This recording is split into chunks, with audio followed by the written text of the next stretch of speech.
ప్రత్యేకంగా దేవుని యొక్క మహాకృపను బట్టి ఈ రీతిగా దేవుడు నన్ను స్తుతించడానికి, మహిమపరచడానికి దేవాది దేవుడు మనందరికి ఇచ్చిన ఈ మంచి అవకాశం బట్టి దేవుడు నామని మహిమపరుస్తూ ఉన్నాను.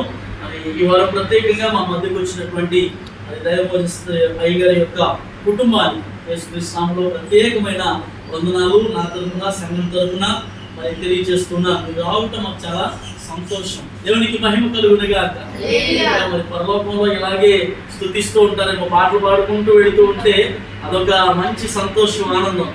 సరే, మంచిది. కొద్ది నిమిషాలు దైవ సేవకులు రాకముందు కొద్ది నిమిషాలు దేవుని వాక్యాన్ని మనం జ్ఞాపకం చేద్దాం. చదువుకున్న కీర్తన భాగంలో నుండే ఒక వచనాన్ని చదువుకొని ఈ వారము మనము వాక్య ధ్యానంలోనికి వెళదాం. చూడండి, మొదటి వచనాన్ని చదువుదాం.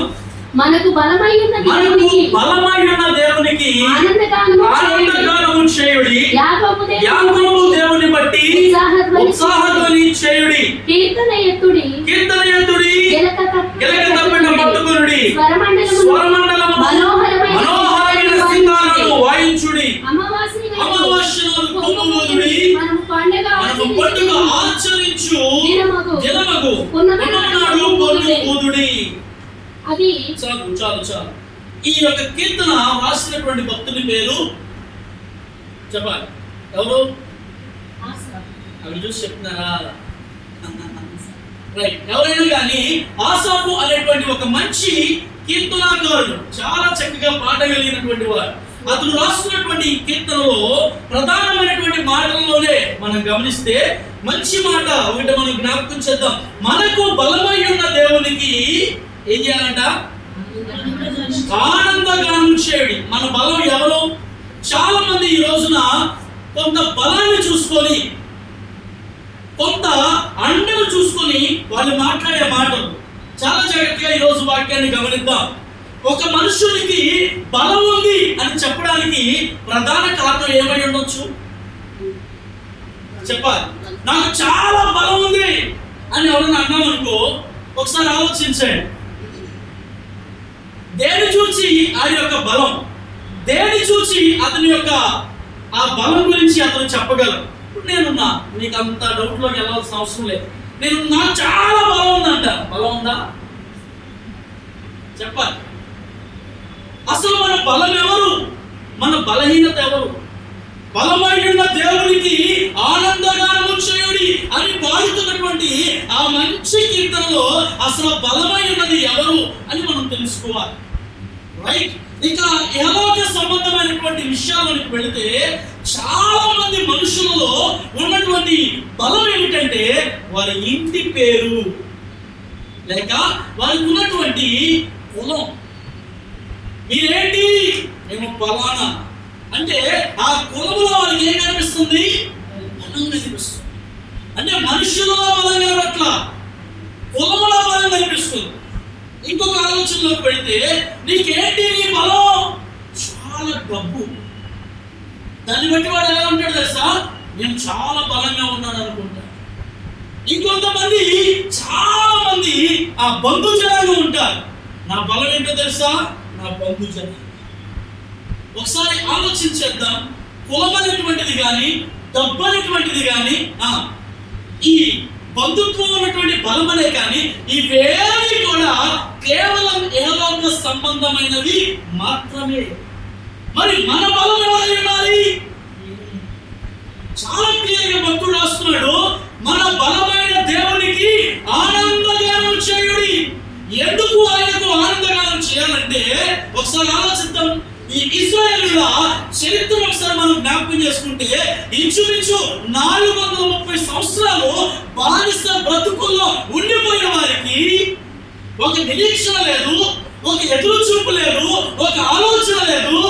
వారి బ్రతుకుల మీద వారికే సరైన అవగాహన లేకుండా వారి తరాల తరబడి వారంతా కూడా బానిస బ్రతుకుల్లో మగ్గిపోతూ ఉన్నారు.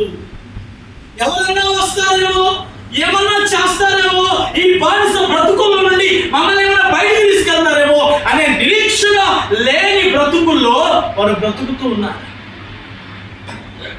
ఎన్ని సంవత్సరాలు అంట? 2 సంవత్సరాలు, 3 సంవత్సరాలు కాదు. ఈ రోజున ఒక ఇంట్లో ఒక పని మనిషిని పెట్టుకున్నాం అనుకో, నచ్చితే చేస్తుంది, అలవమ్మ లేకపోతే ఇంకో ఇల్లు అనుకొని వెళ్ళిపోతారు. కానీ వాళ్ళు ఎన్ని సంవత్సరాలు చూపించు 430 సంవత్సరాలు బానిస బ్రతుకుల్లో వారు తరాల వెంబడి ఆ ఐగుప్తులకు బానిసత్వంలోనే బ్రతికిపోయారు. అప్పుడు లేడా ఈ దేవుడు? చెప్పాలి. ఆ వెట్టి చాకిరిలో ఆ బానిస బ్రతుకుల్లో అప్పుడు దేవుడు లేడా? ఉన్నాడు. ఆయన నిన్న నేడు నిరంతరము ఏకరీతిగా ఉండే దేవుడు. వారు బానిస బ్రతుకుల్లోనికి వెళ్ళక ముందే ఐగుప్తు సంతానముగా 70 మంది ఆ ఐగుప్తులో అడుగు పెట్టినప్పుడు దేవుడు లేడా? బలమైన కార్యములు చేయగలిగిన దేవుడు అప్పటికీ వారితో ఉన్నాడు. కానీ ఆ ఉన్నటువంటి ఆ వెట్టి చాకిరి బానిస బ్రతుకుల్లో ఉన్న వారికి దేవుడు జ్ఞాపకానికి రాలేదు. బాగా అర్థం చేసుకోవాలి. దేవుడు వారికి జ్ఞాపకానికి రాలా. ఏ రోజు దేవుడిని స్తుతిద్దాం ఆరాధిద్దామనే మనసు వారికి లేదు. ఆ ఐగుప్తు దేవతలు ఆ ఐగుప్తు అధిపతులు వారికి సేవలు చేయడానికే వారి బ్రతుకు వారి జీవితం అంతా స్థిరపరుచుకున్నారు. కానీ మాకొక దేవుడు ఉన్నాడు. ఆ దేవుడి పేరు ఏమిటో తెలుసా? అబ్రహాము దేవుడు, ఇస్సాకు దేవుడు, యాకోబు దేవుడు అనేవాడు ఒక ఆయన ఉన్నాడు. ఆయన అద్భుతములు చేస్తాడు అనే విషయాన్ని వారు ఒకసారి చాలా జాగ్రత్తగా ఆలోచించండి. మనము బలమైనటువంటి వారమే, కానీ మనలో ఉన్న బలాన్ని ఎప్పుడైతే మనం గుర్తిస్తామో అప్పుడే దేవుడు మనల్ని వాడుకుంటాడు. దేవునికి మహిమ కలుగునుగాక. హల్లెలూయా. మనలో ఉన్న బలాన్ని మొదట మనం గుర్తించాలి. మనలో ఉన్న ధైర్యాన్ని మొదట మనం గుర్తించాలి. వాక్యం చెప్తుంది కదా, మీలో ఉన్నవాడు ఎవరైనా. ఆలోచించండి. చాలా విషయాలు దేవుడు విశదపరుస్తున్నాడు. ఎప్పుడు దేవుడిని దేవుడిగా మనం ఆరాధిస్తామో, ఎప్పుడు దేవుడిని దేవుడిగా మనం గుర్తిస్తామో అప్పుడే దేవుడు మనం లేపుతాడు. ఎందుకంటే దేవుడు బలమైన వాడు. పాత నిబంధనల గ్రంథంలో రాయబడ్డాయి, ఆయన రోషము కలిగిన దేవుడు. ఎలాంటి వాడంట? రోషము కలిగిన దేవుడు. 70 మందిగా ఐగుప్తులో అడుగు పెట్టిన వారు లక్షలుగా అభివృద్ధి చెందుతూ ఉన్నారే తప్ప వారు ఇంకా పెట్టేయకపోతూ ఇంకా విత్సరుడిగా పెరుగుతున్నారే తప్ప అవి తరగడం వల్ల ఈ ఐగుప్తులు ఏమనుకున్నారు తెలుసా? వీరి సంతానము బాగా వృద్ధి చెందిపోతుంది, వీళ్ళు మన మీదకు రాకుండా వీరిని ఎలాంటి బ్రతుకుల్లో ఉంచాలంటే బానిస బ్రతుకుల్లో ఉంచాలి. వెట్టి చాకిరిలోనే ఉంచిపోయాలి. మీరు ఎంతమంది ప్రబలినా, అక్కడ రాస్తాడు మాట, ఇశ్రాయేలు రాను ప్రబలిరి అని రాస్తాడు. అంటే వాళ్ళు అంచెలంచెలుగా ఎదుగుతూనే ఉన్నారు. కానీ ఎంత ఎదిగినా, ఎంత విస్తారంగా వాళ్ళు ఆ దేశం అంతా వ్యాపించినా వాళ్ళకి జ్ఞాపకము లేనిది ఎవరో తెలుసా? నిర్గమకాండం 2:52 ఒక మాట చదువుదాం చూడండి. నిర్గమకాండములో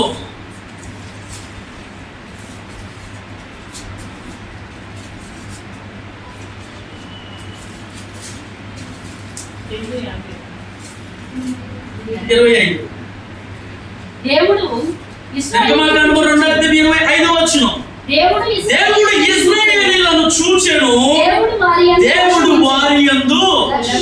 ఎవరు చూశారండి? బానిస బ్రతుకుల్లో ఉన్నటువంటి వీరు దేవుడిని చూడాలా? చూడండి అక్కడ మాట ఏం రాస్తున్నాడు? ఇశ్రాయేలీయులను దేవుడు చూచెను, వారి యందు లక్ష్యం ఉంచెను. ఎప్పుడు? ఎన్ని సంవత్సరాల తర్వాత? ఇన్ని సంవత్సరాలు నలపబడి అణచివేయబడి వెట్టి చాకిరిలో మగ్గిపోయి మునిగిపోయి నానా రకాలైనటువంటి ఆ బ్రతుకుల మధ్యలో కొట్టుమిట్టాడుతున్నప్పుడు దేవునికి మహిమ కలుగునుగాక. దేవుడే ఇశ్రాయేలీయులను చూచెను, వారి యందు ఎప్పటికీ కూడా వాడు అడిగే పరిస్థితుల్లో లేదు.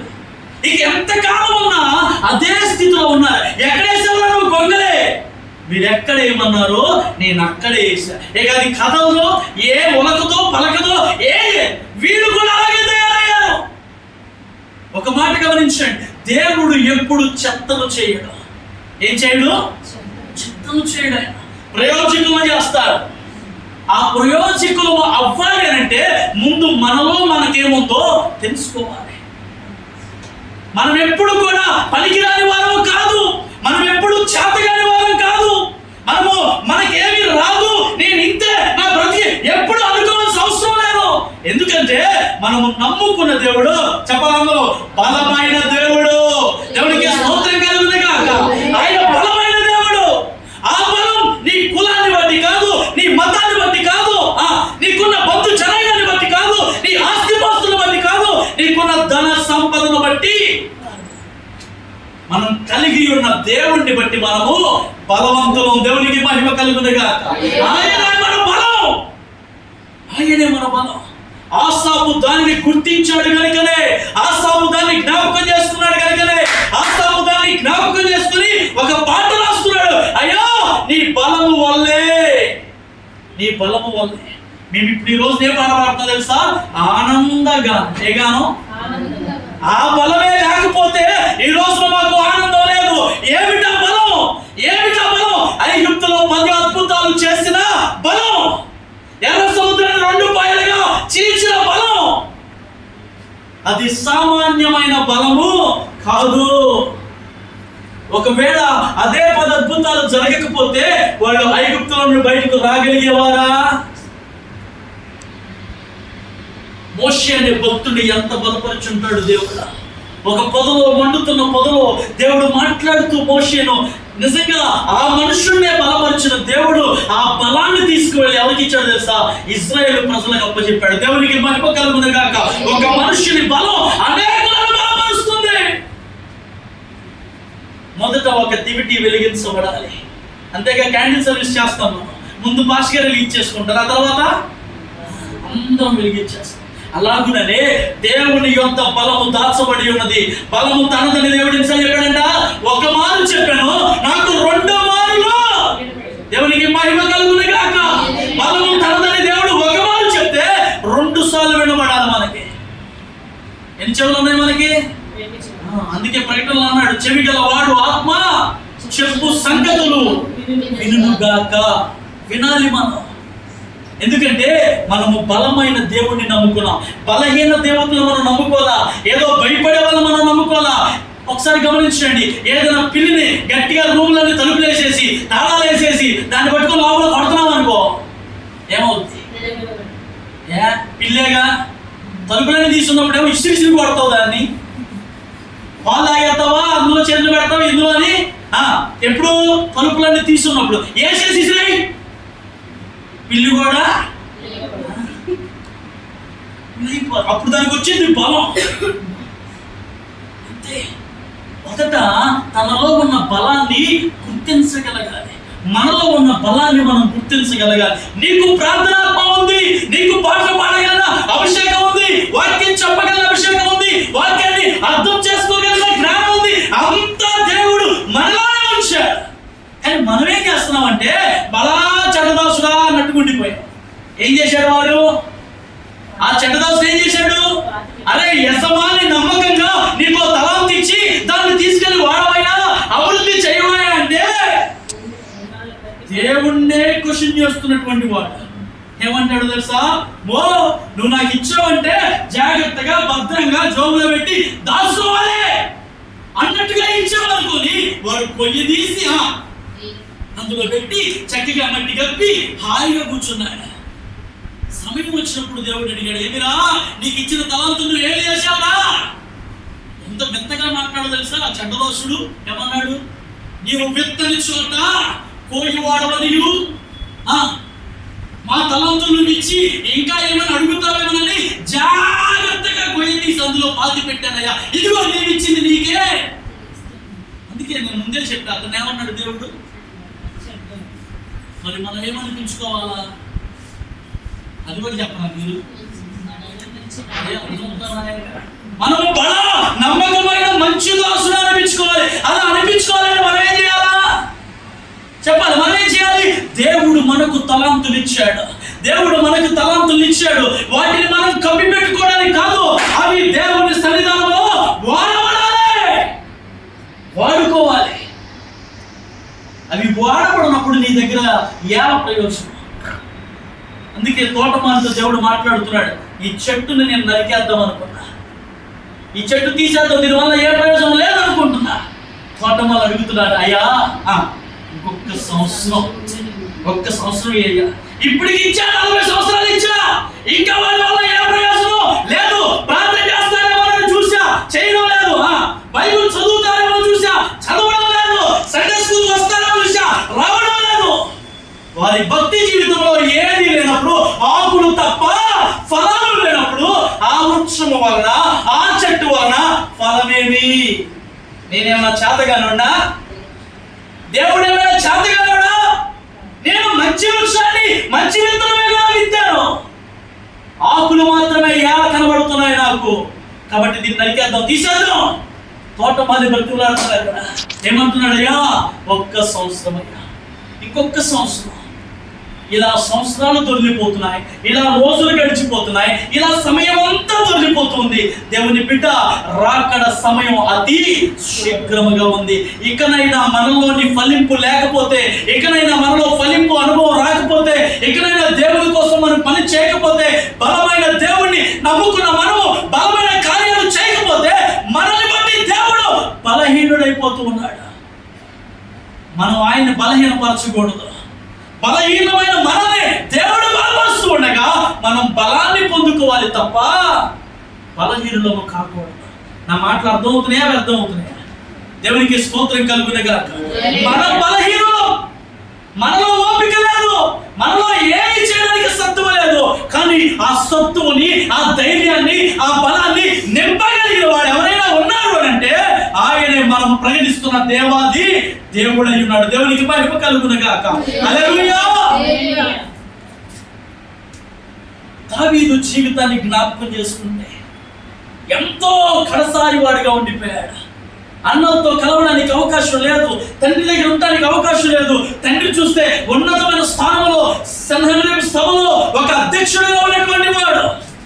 తల్లి మోయాబు నుంచి వచ్చిన, వెలివేయబడిన, శాపగ్రస్తమైన ఆ యొక్క స్థితిగతుల నుంచి వచ్చిన అరణ్యంలోనే తన జీవితం అంతా కొనసాగిపోతూ ఉన్నా, జనసంద్రతలో అతను లేకపోయినా అతను నమ్ముకున్నది ఎవరో తెలుసా?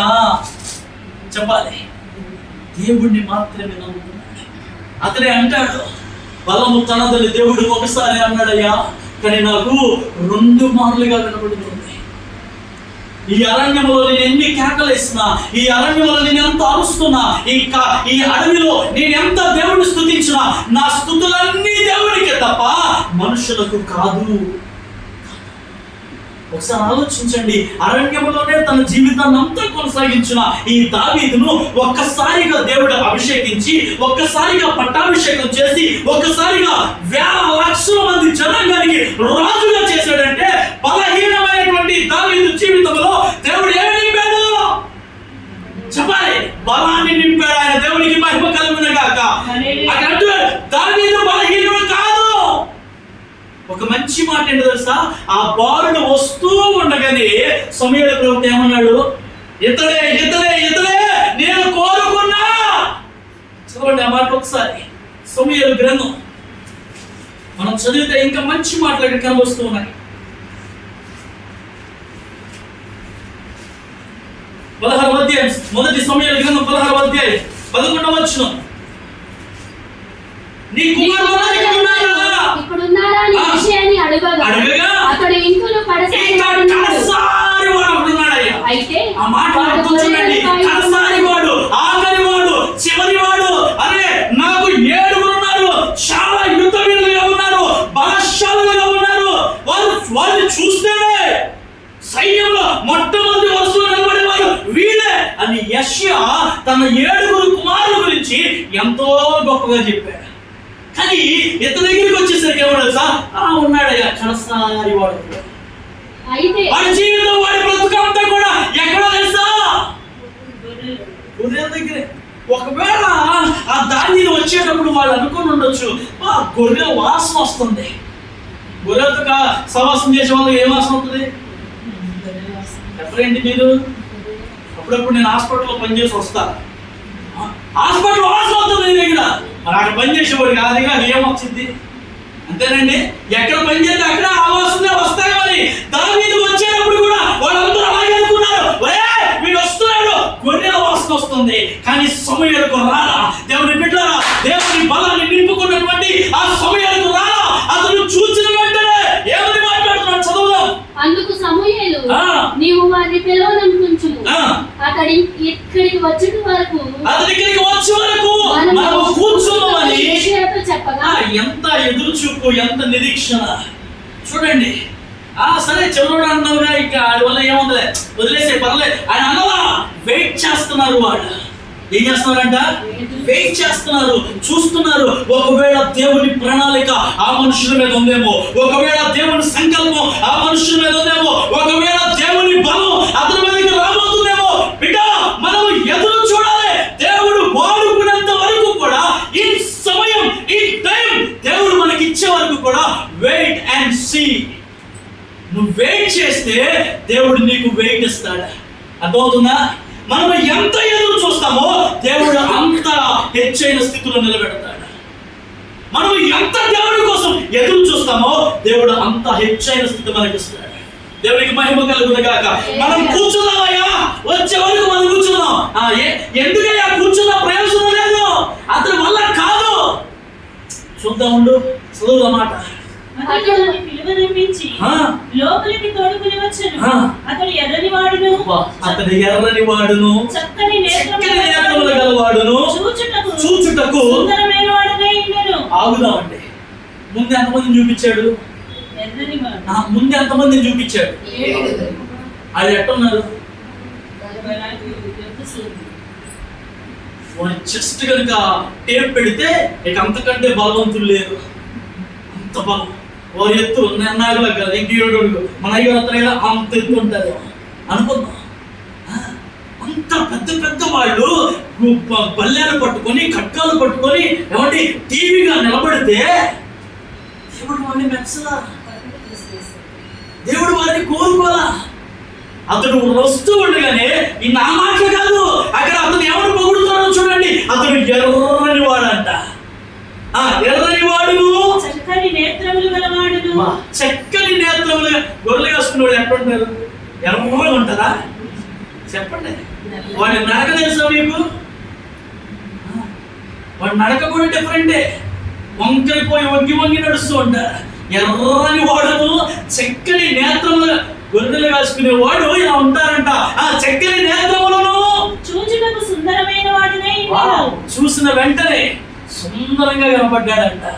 గొర్రెలు వేసుకున్నవాడు సుందరంగా అందంగా ఉంటారా? చదువుదాం. అతడు రాగానే ఇక ఆలస్యం చేయలేదు. దేవుని ఆత్మ సమయాలు ప్రేరేపిస్తుంది. దేవుని ఆత్మ అతనితో మాట్లాడుతుంది. నువ్వు ఇంకా కూర్చున్నావే ఉంటాయా? లేదు, అదిగో ఆ వచ్చుచున్నవాడు, ఆ రాబోతున్నవాడు, అతను చూడు ఎంత ఎర్రగా ఉన్నాడు, అతని కన్నులు చూడు ఎంత అందంగా ఉన్నావో. సమయాలు దేవుని ఆత్మ బలపరుస్తుంది. సమయాలు దేవుని ఆత్మ పురికొల్పుతూ ఉంది. వెంటనే అతను లోపలికి రావడం తోడనే అతను అంటున్నాడు, నేను కోరుకున్నవాడు. దేవుడు స్తుతిద్దాం. హల్లెలూయా, హల్లెలూయా. కోరుకున్నవాడు. దేవుడు కోరుకోవాలండి మనల్ని. ఎవరు కోరుకోవాలి? యెషయా కోరుకుంటే అంత, కోరుకోపోతే అంత. అన్నదమ్ములు కోరుకుంటే అంత, మన చెల్లి మనం ఎగిరితే అంత. చెప్పండి. మావిడు అంటే అంత, అనకపోతే అంత. ఎవరన్నా దేవుడికి నచ్చాలా? పన్ను కట్టించుకో, 10,000 ఇచ్చి పన్ను కట్టించుకో అంటుంది. నేను కట్టించుకోను, నేను ఇద్దా ఉంటా. ఎవరికి నచ్చాలా చెప్పమ్మా? దేవుడికి నచ్చాలి. మనం దేవుడి దగ్గరికి తీసుకుంటే చాలు. మనల్ని మనుషులు ఎందుకండి? మనకు అవసరంలా. వెంటనే ఆ సమయంలో లేచి దావీదుతో మాట్లాడుతున్నాడు. నేను కోరుకున్నవాడు ఇతడే. మనము దేవుని చేత కోరబడాలి. మనము దేవునికి కావలసిన బిడ్డగా మనము తయారైపోవాలి. అప్పుడు వరకు దావీదుకి ఏం జరుగుతుందో తెలియదు. ఏదో తండ్రి పిలిచాడు, ఇంటికి వెళ్ళాలి అని వస్తూ ఉన్నాడు. దేవుని ఏర్పాటు, దేవుని ప్రణాళిక, దేవుని సంకల్పం అప్పటికి దావీదుకి తెలియదు. అమ్మో, దావీదు తండ్రి పిలిచాడు, కొడతాడేమో. ఎందుకంటే గొర్రె పిల్లను ఏ ఖర్చుకు పోయిందంట? చెప్పండి. సింహం గొర్రె పిల్ల ఏ పట్టుకుందంట? ఎలుగుబంటి. అమ్మో, 2 క్రూరమైన మృగాలు గొర్రె పిల్ల పట్టేసుకున్నాయి. దానికి ఎక్కడో పన్ను గుచ్చుకుపోయాడు. అంతేగా సింహం పట్టుకుంటే గొర్రె పిల్లలకు పన్ను గుచ్చుకోదా, దానికి రక్తం కారుతుందేమో, దుడ్డు కారు తీసుకొని నన్ను ఎక్కడ అని దావీదు ఆలోచన ఉంటే ఉండొచ్చు, ఆయన దావీదు అనుకొని ఉంటే ఉండొచ్చు, అంతే కదా. ఇప్పుడు ఎక్కడన్నా బాగా ఆడుకుంటూ వచ్చి నేను అమ్మ పిలుతుందా లేదా నాన్న పిలుతా అన్నావు అనుకో, మనకేముంటది? ఇప్పుడే ఏదో చేసేసా నేను, అదేగా ఆలోచన. దావీదు కూడా అలాగే ఆలోచించుకొని ఉండొచ్చు. అమ్మో, ఆ పన్ను ఎక్కడ దిగబడిపోయిందో గొర్రెకు, ఆ రక్తం కారుతుందేమో, నా తండ్రి చూస్తుంటాడు, ఇప్పుడు నన్ను కొడతాడేమో అనే అంగలార్పు, అనే ఏడుపు, అనే బాధ, అనే శోకం, అనే దుఃఖంతో అతడు ఇంటి గుమ్మం దగ్గరికి వస్తూ ఉండగానే సమయంతో దేవుడు మాట్లాడుతూ ఉన్నాడు, నేను కోరుకున్నవాడు ఇతరులయ్యా, లే నీ తైలపు కొమ్ము తీసుకొని అతడిని అభిషేకించు. దేవునికి స్తోత్రం కలుగును గాక. హల్లెలూయా, హల్లెలూయా. దావీదుని దేవుడే అభిషేకించాడు. ఈ అరణ్యపు యాత్ర ఇప్పుడు ఆనంద యాత్రగా మారిపోయింది. దేవునికి మహిమ కలుగును గాక. నా దేవుడు తలుచుకుంటే ఆ పరిస్థితులను మార్చగలిగిన వాడు, స్థితిగతులను మార్చగలిగిన వాడు. నీవెప్పుడు బలహీనుడు. చదువుదాం ఒకసారి కొరింథీయులకు రాసిన పత్రిక. పౌలు మాట్లాడుతూ ఉంటాడు, మేమెప్పుడు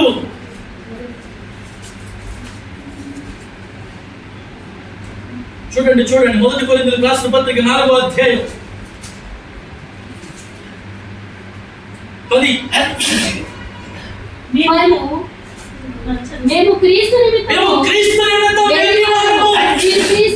మీరు క్రీస్తునందు బుద్ధిమంతులు, మేము బలహీనులు, మీరు బలవంతులు, మీరు ఘనులు, మేము ఘనహీనులు. ఈ గడియ వరకు ఆదరణప్పుడు గలవారు, దిగంబరులం, పిడిగుద్దులు తినుచున్నవారు, నిలవరమైన నివాసము లేక ఉన్నాము, స్వహస్తములతో పనిచేసి కష్టపడుచున్నాము, నిందింపబడియు దీవించబడుచున్నాము, హింసింపబడియు ఓర్చుకొనుచున్నాము, దూషింపబడియు బతిమాలుకొనుచున్నాము, లోకమునకు ఉనికిగాను అందరికీ పెంటగాను ఇప్పటి వరకు ఎంచబడి ఉన్నాము. రాస్తారా ఎవరైనా ఈ మాటలు?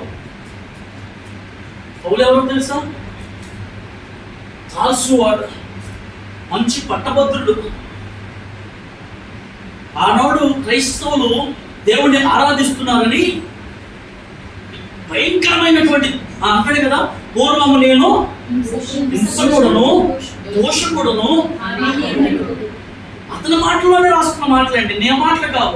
అతనే అంటాడు, నేను పూర్వం ఎలాంటి తెలుసా, ఆ హింస ఎంత దారుణమైందో తెలుసా, ఆ స్త్రీ పురుషులనే భేదము లేకుండా జుట్టు పట్టుకొని ఆ మందిర స్థలాల్లో నుంచి బయటకు లాక్కొచ్చి. మీరు ఎప్పుడైనా కొట్టుకుని జుట్లు పట్టుకున్నారా?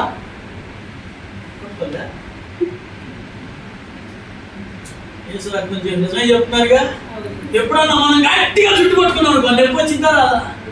ఓరే మనం పట్టుకొని తలకపోలు ముద్దుకునేటప్పుడే మంట కొట్టి నొప్పి వచ్చింది. మా చిన్నక్క, మా రెండో అక్క, నీకు చెప్తున్నా, ఆమెను కనుక తలకు పోయమంటే ఇక తలకాయ నాయో ఎంత పిసికి పిండి జుట్టు కూడా పీకేసిందా, అన్నంత భయంకరంగా చేపించిందా. వద్దామా నీకు నమస్కారం ధనం అని చెప్పి. చిన్నప్పుడు మాకు భయం, అంతా నొప్పి ఉంటుంది కదా. మరి ఇతను అంటాడు, నేను హింసకుడును. ఎలాంటి హింస తెలుసా? ఆడవారి చుట్టూ మెలేసి బయటికి లాక్కొచ్చేవాడు. యేసు అనే మాట వస్తే అంత హింసకుడును. ఇంకో మాట అంటే దోషం అంటే ఇక నోటికి ఏ మాట వస్తుందో కూడా అంతి మాటలే. పూర్వము నేను హింసకుడును, దోషకుడును, ఇక నాకన్నా హాని చేసేవాడు లేడు. అంటే ఎక్కడ తంతున్నామో, ఎక్కడ కొడుతున్నామో, ఏం జరుగుతుందో కూడా తెలియదు. అలాంటి భయంకరమైన నేను. ఆ తరువాత వచ్చిన నాకు చాలా ఇష్టమైన మాట చూస్తారా? పూర్వము హింసకుడును, దోషకుడును, హానికరుడనైనా అను నేను ప్రధాన పాపినైనా అంటాడు. ఏ పాపంట? పాపులలో ప్రధాన పాపినైనా. ఇక్కడేమో ఆయన హింస, ఆయన దోషణ, ఆయన హత్యాకాండలు కనబడుతుంటే వాటన్నిటి బట్టి నేనెవరనంటే పాపినైనా. కానీ దమస్కులో కూడా క్రైస్తవులు హింసించడానికి వెళుతున్నప్పుడు ఒక సిలువ దర్శనం చేత, అప్పటి వరకు మట్టి వాసన ఎట్టుండదో నాకు తెలియదు, అప్పటి వరకు ఆ మట్టి వాసన ఎలా ఉందో తెలియదు, ఒక్కసారిగా ఆ దర్శనం చూసి నేలను పడిపోయాను. నాకేం అర్థం కాలేదు, ఆ మట్టి వాసన మాత్రమే తెలుస్తుంది. తర్వాత నేను తేరుకొని చూసేసరికి నా కళ్ళు కనిపించడం లేదా. పోబడ్డాడు గమనీయులు పాదాల యొద్దకు, నేర్చుకున్నాడు దేవుని గురించినటువంటి విషయాలు, తెలుసుకున్నాడు నిజాన్ని. ఇక్కడ మాట్లాడుతున్నాడు. ఇప్పుడు ఒకసారి చూడండి, మేము క్రీస్తు నిమిత్తము పిచ్చోళ్ళంట, క్రీస్తు నిమిత్తం మేము వెర్రోళమయ్యా, పిచ్చివాళ్ళం మేము. అంతకుముందు మాకు ఈ పిచ్చి లేదు, అంతకుముందు మాకు ఈ వెర్రితనం లేదు. ఎప్పుడైతే ఆ శిలువ దర్శనం వచ్చిందో, ఎప్పుడైతే దేవుని బలం మాలోకి వచ్చిందో, మేము ఆయన నిమిత్తం బలవంతులమైపోయాం. అక్కడ ఇంకా రాస్తాడు మాటలు, క్రీస్తునందు బుద్ధిమంతులు, మేము బలహీనులు. మేము అనే ప్రతి వచనం మీరు చదవగలిగితే ఎంతగా అతను తగ్గించుకుంటూ ఉన్నాడు ఒకసారి మనం తెలుసుకోగలం. ఆఖరి మాటలు ఏమన్నాడు తెలుసా? మేము లోకములకు మురికిగాను. ఈ మాట రాయాల్సిన అవసరం లేదు పౌలు గారికి, కానీ కొరింథీ సంఘానికి రాశాడు ఈ మాట. చాలా రిచ్గా ఉన్న సంఘం అది, అందుకే ఆ హెచ్చైన సంఘానికి ఈ మాట అవసరమని రాస్తున్నాడు ఆయన. మేము లోకానికి మురికే, లోకానికి మేము పనికి రాము, మేము లోకంలో వేస్టే, మా వల్ల ఏమీ కావు. కానీ మా దేవుడు ఏం చెప్తాడో తెలుసా? లోకములో ఉన్న వారి కంటే చెప్పాలా, మీలో ఉన్నవాడు గొప్పవాడు. ఎంత గొప్పవాడయ్యా మీ దేవుడు అని ఎవరన్నా అడిగితే ఒక్కసారి మనం జ్ఞాపకం చేయవలసిన ముగ్గురు భక్తులు ఎవరైనా, షడ్రక్, మేషక్, అబేద్నెగో, వాళ్ళలో ఉన్న దేవుడే నేటికి మనలో కూడా ఉన్నాడు. దేవునికి మహిమ కలుగును గాక. వాళ్ళు శాసనానికి భయపడవా, వాళ్ళు రాజుగారికి భయపడవా, వాళ్ళు అగ్నికి. ఈ బలం చాలా, చెప్పండి, ఈ బలం చాలా. దేవుడు బలవంతుడు అని చెప్పడానికి ఈ బలం చాలు. దానిని ఎరిగిన ఆసాపు రాస్తున్నాడు, మనకు బలమై ఉన్న దేవునికి ఆనందగానం చేయండి. ఆయన బలము కొలత వేసేది కాదు, ఆయన బలము స్థితిగతులను లెక్క చేసేది కాదు, ఆయన హద్దులేని బలం. అందులో ఏ కొలమానం లేదు. ఎంత బలవంతుడో దేవుడు, దేవునికి మహిమ కలుగును గాక. కాబట్టి అలాంటి బలవంతుడైన దేవుణ్ణి నమ్ముకొని, నేను బలహీనుణ్ణి, నేను ఎందుకు పనికిరానుణ్ణి, నేను నా వల్ల ఏమీ కాదు అనుకోవడానికి అవకాశం లేదు. దేవుని బిడ్డలారా, ఈ రోజున బలపరుస్తున్న దేవుణ్ణి ఒకసారి జ్ఞాపకం చేసుకోండి. ఆయన ఎప్పుడు కూడా సదాకాలము మనతో ఉండే దేవుడు. తెలుసు, షడ్రకు, మేషకు, అబేద్నెగోకి తెలుసు, ఆ బొమ్మకు మొక్కకపోతే మమ్మల్ని హింసిస్తారని, శిక్షిస్తారని, ఆ శిక్ష, ఆ తీవ్రత ఎంత భయంకరంగా ఉంటుందో అని వాళ్ళకి తెలుసా తెలీదా? యెరూషలేము తట్టు తలుపులు తీసుకొని మమ్మారు ప్రార్థన చేస్తున్నా, దానియేలుకు తెలీదా? రాజు బలము కన్నా, చెప్పాలి, శాసనాలు పుట్టిస్తున్న బలము కన్నా, పట్టుకొని అగ్నిగుండంలో విసిరేసేవారి బలము కన్నా ఎవరి బలం గొప్పది? దేవునికి ఆయన బలం గొప్పదే, ఆయన బలం గొప్పదే. కాబట్టి మనము శాతగాని దేవుడిని నమ్ముకోవాలా, బలమైన దేవుడిని నమ్ముకున్నాం. ఆ బలమైన దేవుడిని నమ్ముకున్న మనము మన జీవితాలు బలవంతంగా ఉండాలి. అయితే దేవుని బిడ్డలారా, మనం బలాన్ని పొందుకుందాం, శక్తిని పొందుకుందాం. మన దేవుడు బలవంతుడు, శక్తి కలిగిన వాడు, పరాక్రమము కలిగిన వాడు. గిద్యోను మిద్యానీయులకు భయపడిపోయి, గిద్యోను ఆయన ఉన్నటువంటి వాళ్ళందరికీ శత్రు సైన్యానికి భయపడిపోయి ఎక్కడికి వెళ్ళిపోయాడు? చెప్పాలి, ఎక్కడికి వెళ్ళిపోయాడు? గోధుమలు దంచుకుంటూ ఉన్నాడు. పేరుకేమో గిద్యోన్, ఆ పేరులోనే ఎంత బలం ఉందో అనిపిస్తుంది నాకు. కానీ అతను ఎక్కడికి వెళ్ళిపోయాడు? మిద్యానీయులకు భయపడి గానుగు చాటుకెళ్ళి గోధుమలు దొల్లగొట్టుకుంటున్నాడు. అంటాడు, దేవుణ్ణి పరీక్షించినటువంటి గిద్యోను, అయ్యో నేను ఆడ మీదకి వెళ్ళాలంటే ఏం చేయాలో తెలుసా? ఏం చేయాలి? అదిగో బయట ఆ కొంచెంలోనే అక్కడే మంచు పడాలి, ఇంకెక్కడ పడకూడదు. ఓరి మనుషుడా, మానవుడా, దేవుడు బలాన్నే ప్రశ్నించగలిగిన వాడివా? ఆ మాత్రం దేవుడు చేయలేడా? ఐగుప్తులనే 10 అద్భుతాలు చేసి 6 లక్షల కాలువలాన్ని బయటికి తీసుకొచ్చిన దేవుడికి ఆఫ్టర్ నువ్వు అడిగే గొర్రె బొచ్చు మీద మంచు కురిపించలేడా?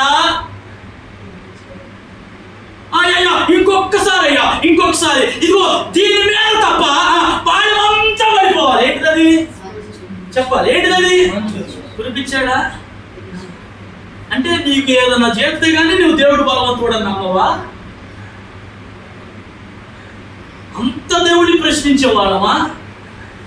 మానవుడి ప్రతి బుద్ధి ఇంతే. ఇదిగో ఈ పని చేయి, నువ్వు చాలా గొప్పడు అని నమ్ముతా. అంటే ఎంతసేపు మా ఇంటికి వస్తే మాకేం చేస్తావు? చెప్పండి మీ ఇంటికి వస్తే ఈ మనుషుల రకాలన్నీ అంతే. ఎప్పుడు అన్ని దేవుడి దగ్గర పొందుకోవడమే, మనుషుల దగ్గర పొందుకోవడమే, మనకి మనం పొందుకోవడమే, అంతా పొందుకునే పనే. మరి ఇచ్చే పని ఎప్పుడు? ఎవరిని తీసుకున్నప్పుడు ఎవడో ఉండాలా వద్దా? మీరు మాట్లాడాలా? తీసుకున్నప్పుడు ఇవ్వాలా వద్దా? మరి అంటే మీకు ఇచ్చే లేదా? మరి మాట్లాడలేదు ఏంటి? మనం దేవుని దగ్గర నుంచి తీసుకున్నప్పుడు తిరిగి దేవునికి ఏమిద్దాం? గట్టిగా చప్పట్లు కొట్టాలి, చేతులు ఎవరు అయిపోయి పాడి గొంతంతా అప్పుడు మొక్కలు డాడీ ఈ రోజు నేను పాట గొంతు నొప్పొచ్చాను. మరి ఒకవేళ మనమే గొంతులు నొప్పొచ్చింది అనుకుంటే యెషయా గ్రంథం 6వ అధ్యాయంలో అంటాడు పరిశుద్ధుడు అని. ఎలా అంట? గాన ప్రతిగానాలు చేస్తున్నారు ఎవరు? మరి వాళ్ళకి ఎంత గొంతు నొప్పి రావాలా? ఆయన ఎంత అలసిపోవాలా? అరే రెండింటితో ఎగురుతూ రెండింటితో కాళ్ళని కప్పుకుంటూ పరిశుద్ధుడు అని నిత్యము తిరుగుతున్న ఆ దేవదూతలు 1 గంట పాటలు పాడితే గొంతు అలసిపోయిందా? 1 గంట చప్పట్లు కొడితే చేతులు కందిపోయినాయా? 1 గంట కమ్ము కొడితే భుజాలు నొప్పొచ్చింది. మరి దేవాది దేవుడు నమ్మండి, దేవుడు బలవంతుడు. దేవుడికి స్తోత్రం కలుగునగా. హల్లెలూయా. ఇప్పుడు చెప్పిన ఏ భక్తుడిని కూడా మనం మర్చిపోవద్దు.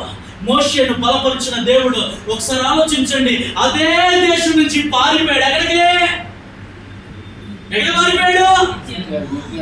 ఎందుకు పారిపోయాడు? ఇక్కడ చంపేశాడు, కోతులు పెట్టేశాడు, ఇక్కడ భయం వేసిపోయింది, పారిపోయాడు. దేవుడు అన్నాడు, రా నువ్వు ఎక్కడికి వెళ్ళావో అక్కడికి రా. ఎందుకో తెలుసా? నిన్ను బలపరచు వాడను నేనే. ఏం చెప్పాలయ్యా నీ పేరు? అడిగితే నేనేం అసలే నాకు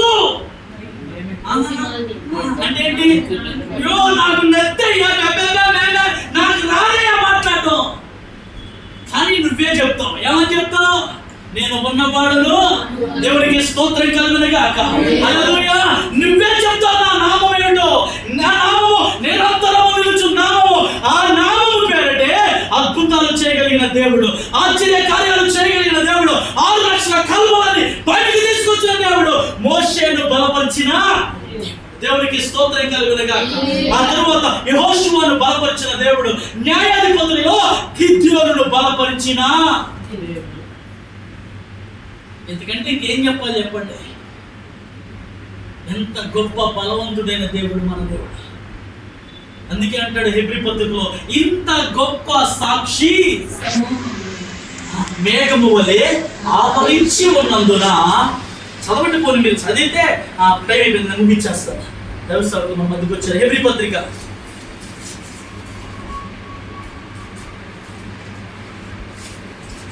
ఇంత గొప్ప సాక్షి సమూహము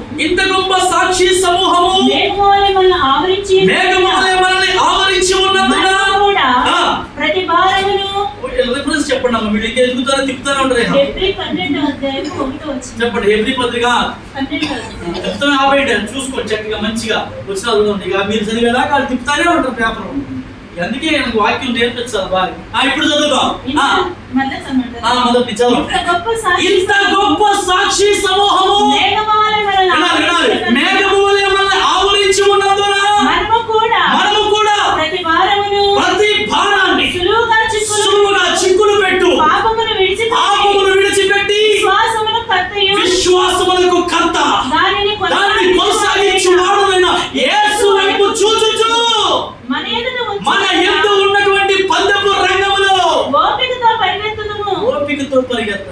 మన ముందు ఏముంది? పందెపు రంగం. పందెపు రంగంలో ఉన్నాం మనం. దేన్ని చూస్తూ పరిగెత్తాలో తెలుసా? ఒక సాక్షి సమూహం ఉంది. అందులో చాలా మంది భక్తుల జీవితాలు ఉన్నాయి. మీకు చెప్పనా, ఒక మేఘం ఆవరించి ఉందనుకో, వెంటనే మనకు గుర్తొచ్చేది ఏంటి? అమ్మో మమ్మీ ఎంత పెద్ద మేఘమో, ఇప్పుడు ఏమైంది కదా. అలాగే ఆ మేఘములు సాక్షులు ఉన్నారంట. దేవునికి స్తోత్రం కలుగునుగాక. ఆ సాక్ష్యాలు చిలుకులుగా పడుతూ ఉంటే, ఇదిగో ఏ భక్తుని జీవితాన్ని పలికించి చూడినా వాళ్ళ జీవితమే ఒక సాక్ష్యం. వాళ్ళ జీవితమే ఒక సాక్ష్యం. ఆ సాక్ష్యముల నుండి దేవుని బలాన్ని మనం తెలుసుకోవాలా. ఇంత గొప్ప సాక్షి సమూహం ఆవరించి ఉన్నందున సులువుగా చిక్కులు పెట్టు ప్రతి భారం, ప్రతి పాపం మనం ఏం చేయాలి? విడిచిపెట్టాలి. చాలా భారాలు ఉంటాయి మనకి లోకంలో. ముగిస్తున్నా, జాగ్రత్తగా వినాలి. చాలా భారాలు ఉట్టి పుణ్యాల మీద వేసేసుకుంటాం. మీకు ఒకసారి చెప్పాను, గుర్తుండగా, ఒక మంచి యజమానుడు జీవేసుకొని వెళ్ళిపోతూ ఉన్నాడు. పాపం గడ్డిమో పట్టుకుని ఒక ఆయాస పడుకుంటే ఆ చోట కాల్చుకుంటూ వెళ్ళిపోతా ఉంది. ఆ యజమాని చూసి, అరే ఆ మనిషి పాపం ఆ గడ్డిమో మోసుకుంటూ వెళ్ళిపోతుంది, చోట కలుపుతుంది, అయ్యో నా జీవులో కొంచెం స్థానం ఇద్దామని ఆ జీవాపి ఆమె లోపల ఎక్కించుకున్నాడు. ఎక్కడ ఎక్కించుకున్నాడు? వెనకాల కూర్చుంది. కొంత దూరం అలాగే వెళ్ళిపోయిందంట. షో అమ్మా అమ్మా అని అరుపులేదు. ఇదేంటి, కూర్చొని జీవులనేగా, ఇంకా ఏంటి అలసిపోయినట్లుగా సౌండ్ నిలబడుతుందని ఒకసారి ఆపి వెనక్కి తిరిగి చూస్తే ఆమె ఏం చేస్తుంది? చేయు. అరే భారాలు దింపేస్తామన్నా, మీకున్న పాపం పోతుంది అన్నా, ఇంకా మనం ఆ యొక్క వారంలోకి వెళ్ళినా, ఆ రక్షణ వారంలోకి వెళ్ళినా, దేవుడి నామంలోకి వచ్చినా, ఇంకా మన భారం, ఇంకా మన పాపం తిప్పుకోకపోతే ఆయాసం దుఃఖంగా ఏం మిగులుతాయి? అర్థమవుతున్నాయి నా మాటలు? మనం తిప్పుకోవాలా ప్రతి భారాన్ని, మనం తీసివేసుకోవాలా ప్రతి పాపాన్ని. అవి తీసివేసుకోవడం కోసమే కదా సాక్షి సమూహాన్ని మనకిచ్చాడు, మేఘం మనకిచ్చాడు. ఇశ్రాయేలీయులకు రాత్రి అందేమో అగ్నిస్తంభముగా, పగటి అందేమో మేఘస్తంభం. ఎందుకు తోడుగా ఉన్నాడు? ఆ ఎండలో నడిపిస్తే ఏమయ్యేది? ఆ రాత్రి వేళ నడిపిస్తే ఏమయ్యేది? అక్కడ దాకా తెచ్చేవాడు, ఇక్కడే తెచ్చేవాడు. అర్థమవుతుందా? ఎప్పుడు దేవుడు తోడుగా ఉండేవాడు. ఆ తోడైన దేవుడిని విడిచిపెట్టి, ఆ భారాన్ని పాపాన్ని తొలగించి వేస్తున్నా దేవుడిని విడిచిపెట్టి ఇంకా ఈ లోకపు భారాన్ని మోస్తూ ఇంకెంతకాలం? అందుకే మత్తయి సువార్తలో అన్నాడు, ప్రయాసపడి భారము మోయించిన సమస్త జనులారా నా యొద్దకు రండి, నా కాడు ఎత్తుకోండి, నా సువార్తను ప్రకటించండి. మీ భారాలు అవి చాలా బరువైనవి, దింపుకోండి. అవి ఎక్కడైనా దింపుకోండి. దేవునిలో ఓపెన్ గా ఉండండి. అంటే దేవుని కోసం ఏదైనా చేయగలిగే పరిస్థితుల్లోకి రండి. ఆ కార్యం చేస్తేనే వస్తామయ్యా అంటే ఎట్లా? దేవునిలో ఒక్కడుగు మనం ముందుకేస్తే 10 అడుగులు దేవుడు ముందుకు నడిపిస్తాడు. దేవునికి స్తోత్రం కలుగునుగా. నిన్న తండ్రి అయ్యగారి ప్రయాణంలో కొన్ని మాటలు సాక్షి రూపంలో పంచుకున్నప్పుడు అద్భుతం, ఆశ్చర్య కార్యం నిజంగా నా మాటలో చెప్పడం కన్నా ఆ మాట ఒకసారి మనం అయ్యగారి ద్వారా విన్నాం. 10 లక్షల అప్పు తీర్చిన దేవుడు. దేవునికి స్తోత్రం కలుగునుగా. మరి సాదాసీదా మనిషితో కాదు, అది నేను చెప్తే బాగోదు, అయ్యగారు చెప్తారు. 10 లక్షల అప్పు తీర్చిన దేవుడు. మనకున్న 1,00,000, 2 లక్షల అప్పుకే వామో వాయో ఎప్పుడు తీరుతారో, ఎవరు వస్తారో, ఎవరు ఆదుకుంటారో అని రకరకాలుగా. దేవునికి అసాధ్యమైనది ఏది లేదు, ఆయనకు సమస్తం సాధ్యమే. కాబట్టి ఆసాపు పాడిన పాట సాదా సీదా పాట కాదు. మనకు బలమైన దేవునికి, అది బలమైన దేవుడిని స్తుతిస్తే అందులో ఆనందం ఉంటుందండి. ఆనందం కావాలంటే బలమైన దేవుడిని ఆరాధించాలి. కాబట్టి మనం బలహీనులము కాదు. ఇంకా కొన్ని వచనాలు ఉన్నాయి, ఆ మాటలు ముగిస్తాను. యోహాను పత్రికలో కూడా మన గురించి దేవుడు మాట్లాడుతున్నాడు. మీరు బలవంతులండి, మీరు బలవంతులు అని చెప్తున్నాడు. కాబట్టి మనం ఎప్పుడు బలహీనులము కాదు. ఆయనలోకి ఎప్పుడైతే మనం వచ్చామో మనం బలవంతులం. కాబట్టి ఆ బలాన్ని బయటకు తీయాలంటే ప్రార్థన చేయాలి. సంఘములో పరిచర్యలో వాడబడాలి.